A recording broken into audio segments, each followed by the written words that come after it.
Howdy, I'm Grey Pilgrim. I need to make room over here somehow. I really do.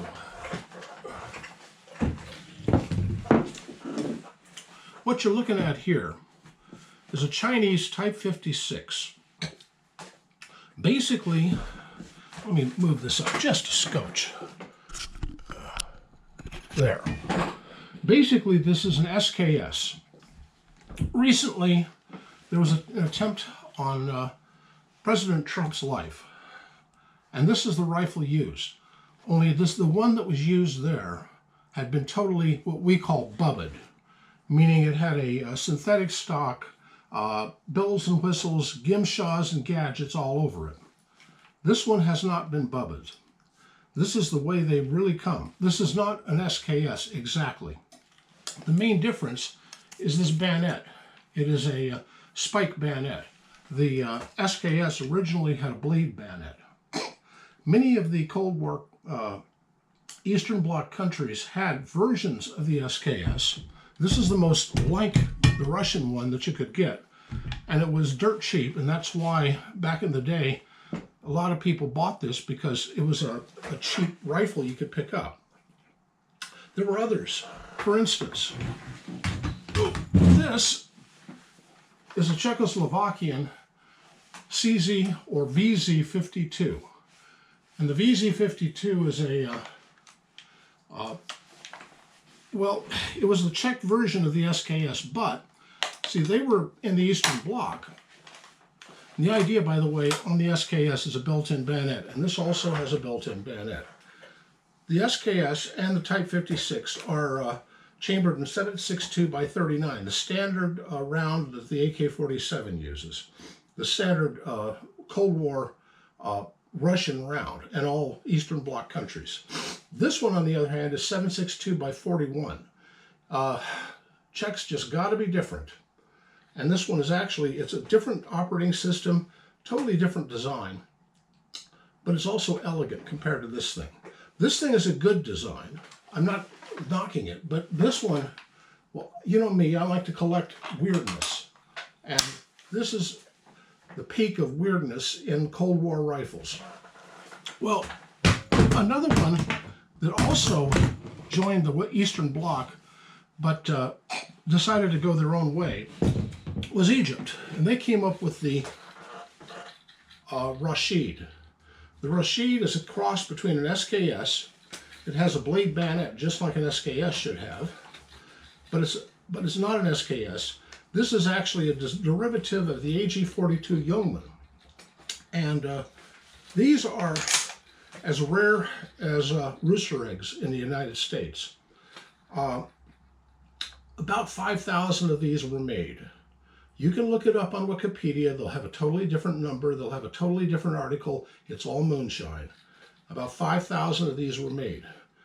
This was designed by a fellow named Eric Eklund originally, the AG-42 and later the Hakim. And this is a derivative of the Hakim because the Egyptians had gone over to the Eastern Bloc, and they really wanted them to use the SKS and buy the tooling and the technical package for it. Well, they never bought that at this time. Matter of fact, they never bought the SKS. Later on, they went to the Mohadi, which was a AK-47 variant. But the Egyptians came up with this as a tanker carbine. And this was a tanker carbine used by them throughout the various conflicts with Israel. Probably sold by Israeli surplus people from after the Yom Kippur War. I know 5,000 were made. A couple of hundred of these came into the U.S.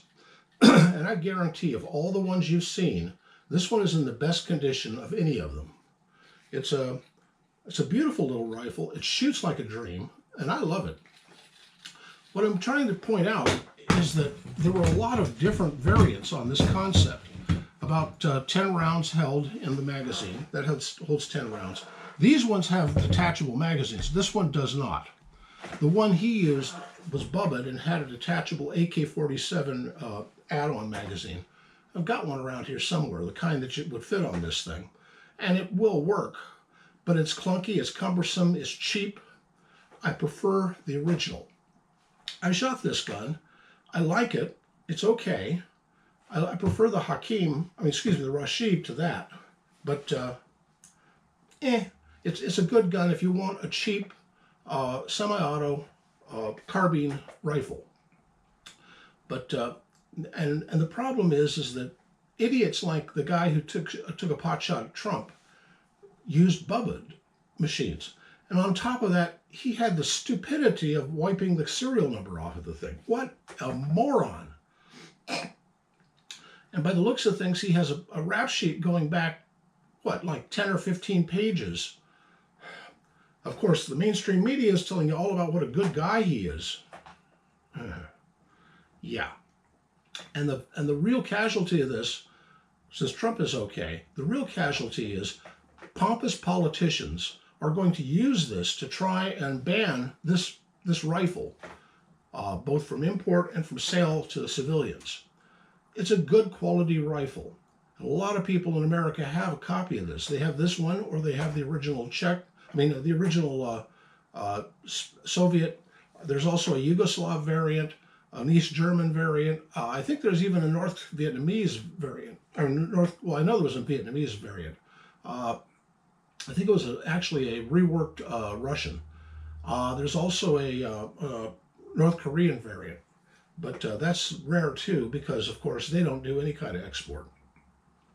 But this is, like I said, it's a good rifle. And I'm sick to death of politicians trying to bluster and promote themselves and make themselves seem better, goody two-shoes than they are by just attacking my Second Amendment rights. And I have these. I'm not a terrorist of any kind. I just enjoy collecting historical rifles. I specialize in the Cold War and earlier. I don't particularly care for plastic modern, ARs and all of that. I've got an AR, but I don't particularly care for it. I prefer wooden stocks, blued steel, and just a good quality, the feel of a good quality rifle. I like it. Going from, 1848 until 1950. That sequence of time is my specialty. And I've been doing videos about guns of that period for, a few years now. By the way, if you happen to have subscribed to me and have been unsubscribed, check and make sure that you are subscribed. And if you're not subscribed, why don't you? I mean, come on, guys. I mean, what am I, chopped liver? Anyway, I'm just discussing one aspect of collecting in the firearms realm. And, I'm just an old dumb hillbilly, but I happen to be damn knowledgeable on these things, and I like them. And I find them an interesting aspect of human endeavor. An awful aspect, I'll grant you, but an interesting aspect, and something that you don't go, oh, no, don't let me look. No, you learn about things. You try and understand things. It's hard to understand the mind of a killer and a monster, but it's not hard to understand an engineer. And these are all the products of an engineer. And I enjoy looking at the products of engineers. I admire it. And some of these, such as this Rasheed, are just works of friggin' art. I mean, come on. I think, like I said, this is probably one of maybe 5 worthwhile ones. The rest that are in here are all junk. This one is in great shape. And no, you can't have it. Anyway, that's my rant for the day. Happy trails.